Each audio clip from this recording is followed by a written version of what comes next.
good morning. We thought we'd bring you aboard to be able to explain to you our search for the boat, see what we've looked at, and our prerequisite for what we need, what we want, and what we've been looking for. All right. So, to list for you what our top priorities are. Right. First of all, obviously, it's got to be within our price range because we do have a price range. It'd be nice not to, but... A budget. A budget. Yes. I think everybody has a budget. Oh, maybe. Secondly, we really want the boat to be in good shape and obviously structurally sound. Yeah. We've renoed houses and built houses from the ground up, and so we're kind of sort of done with that. Yeah. And so, I mean, boats always need work, and when you're cruising, there's always work to be done. So you don't need more work to start with. That's what we need to say. We don't want a project boat. Right. Exactly. Next thing was a monohull. That was important to us also. Offshore capable, because we do plan on going offshore. Yep. We want a boat that will point as much into the wind as possible. And usually that means more of what's called a fin keel, which is a narrower keel, the thing that hangs in the water from the underside of the boat and keeps you upright. Right. And we need to apologize ahead of time. If this starts to rock and roll, it's because first of all, we have white caps going, but there's like tour boats going around making great big waves. And we'll explain that to you maybe in another video as to why this tour boat's going on. The other thing that we really wanted that is hard to find is a hank-on mange. Want to explain what that means? Again, hank-on main means that it's not in-mast furling. I'll put some details, description in the video, but basically it's that you have to haul it up the mast when you want it to come up, instead of rolling into the mast. With a mechanism. Right. And for us, that was important. Some people prefer hank-on sails because of performance issues. It wasn't that so much for us with that. We just weren't too keen on the maintenance and the potential challenges with the infurling in heavier weather. Right. We keep meeting people that have had a lot of issues with a rolling furling, just because the mechanism is inside the mast, and if it goes wrong, if you're lucky, you're close to shore. If you're not, you're in the middle of the Atlantic, and then you oop. And some people really like it because it makes single-handed or sailing with just two people easier, because you don't have to deal with the main being brought up the mast. It's more that it just rolls in and out. But, so some people have really liked it, and please feel free to put it in the comments. Those of you that have preferences one way or the other, let us know your thoughts. Right. And we were looking between 40 and 50 feet. With the 5 cats and dog. Plus or minus, yeah. Definitely room. And then I really need clean. Right, we didn't need, well, like the Renaults. We didn't need a pile of junk that we need to Renault for 5 years and then go sailing for 1. So. And then there was another group of really would like to see have, but a little bit more compromisable. Right. One was, I mean, we're looking at having storage and room and space with all the furry children. And so we thought 3 cabin would be helpful because you can convert cabins into workshops and storage, as well as a place for people. Yep. Because we might need crew. Or want crew. Yeah, or want visitors. Correct. Okay, so open cockpit, double steering. Yeah, so the cockpit being where you steer at the back. We wanted an open one, something with lots of room, and again, 2 double steering, which is not important. But it's kind of nice because then that lets you walk in and out of the boat a lot freelier. Anyway, I'm making stuff up. But you can walk in from the dinghy, which is basically your taxi to shore. You can walk straight in, and with the dog, it's important to be able to come in and go straight in instead of having to walk over the top of the boat and around the rigging.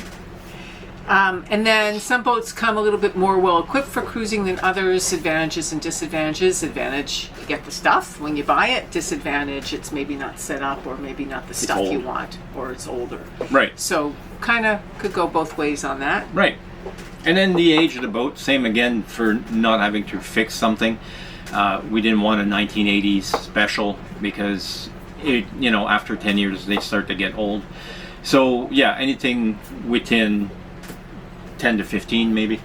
And it depends again on the boat and the quality of the boat. There are some older boats that are really exceptional boats. And the price. And the price. The age really influences the price. So, we were looking at some boats in the 20-year-old range that were really solid and clean and in good shape. And then we were looking at some boats that were more in the 10-year age, and obviously that influences the price as well. Correct. So, come along, come see what we looked at, come look with us.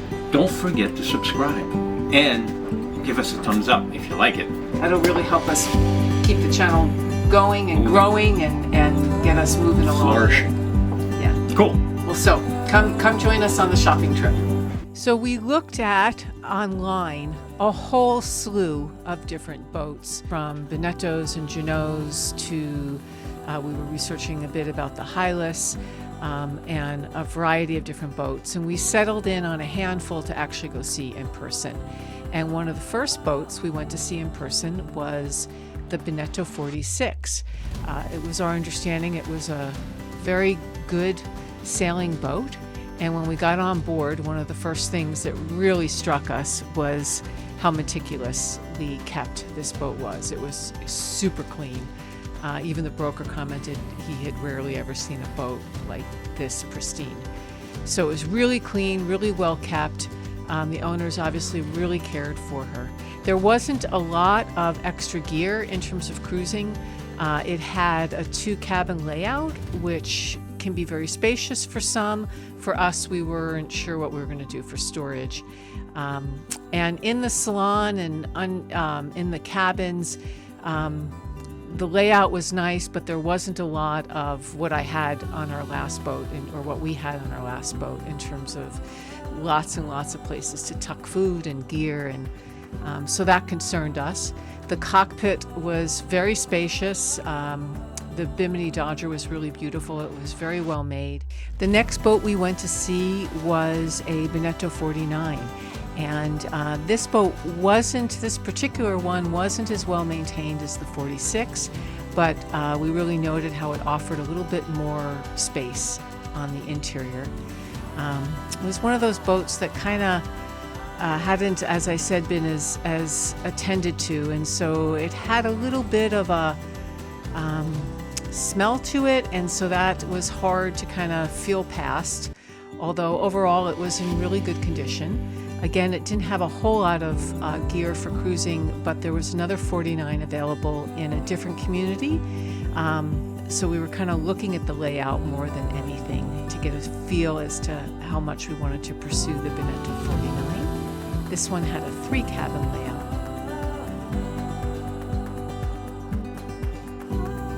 Oh, and something we really noticed, I'm going to wait till we get there to show you.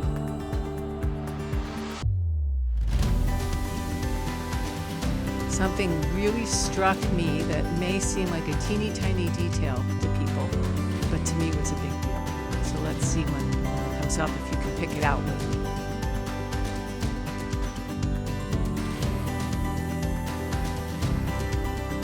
The oven. You can't really tell in the video, can you? But I started talking in a really high-pitched, squealy voice because it was like a little easy bake oven. It was teeny tiny, and I didn't know how I was going to bake bread in there. So that kind of turned me off. All 49s made with easy bake ovens. In the midst of looking for boats, we decided that we really also needed to take some time to visit this beautiful area. And so there's lots of bridges and lots of neat little communities all around Rhode Island. In the city of Newport itself, the harbor is just beautiful. They have lots and lots of boats that go out on tours, and there is always every evening a sunset cruise on these beautiful old ships, and people get to go out and see the beautiful sunset off of Fort Adams State Park.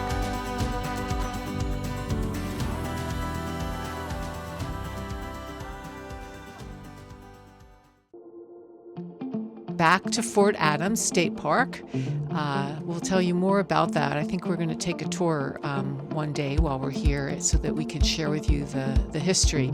But they have lots of events and shows at Fort Adams. I think partly because it's one of the few places, or around Newport that people can go and actually find a place to park. So they do lots of different shows. And one show we happened upon was this really cool old police car show. And it just was so fun to see these cars from the 60s and 70s. I grew up in New York City, and so it gave me quite the chuckle to see a police car from my memories walking down the street in Queens, New York. All right, on to the next boat. So the next boat we looked at was the Beneteau 473, and we were really looking forward to seeing this boat. This boat in particular was not a 473 we were interested in, but there were a couple of others, one up north and one south of where we are or were along the East Coast. And so we were looking at the layout and looking at what the 473 felt like to us. One of the first things I looked at was the oven. Like I said, I don't know if all 49s, Beneteau 49s, have an easy bake oven, but I wanted to make sure that wasn't the case on the 473, and it wasn't. So on to the rest of the boat. We had heard amazing things about the 473 Beneteau in terms of its sailing capabilities from a number of different people, and so when we got on the 473, we immediately felt at home. It reminded us a lot of when we had equestrian. It just had a feel to us that felt like equestrian. And so we were really excited about it and what it might offer us. And we were talking about going to see one or both of the other 473s. Turned out that one of them that we were pretty sure we were going to go see that next week had some issues, and so we decided not to go that direction, and instead we went on to see the Jeanneau 53. Now that was a bigger boat than we expected to look at. Our broker showed us a couple of Jeanneau 53s that were on the market in the area. This particular one was a 2-cabin one, so again we were debating, 2-cabin versus 3-cabin. However, being the 53, it was massive. It was like a house or a large condo. It was really big. And so we were concerned that it was going to be too much boat and too much money of a boat, both the cost of the boat and just ongoing maintenance.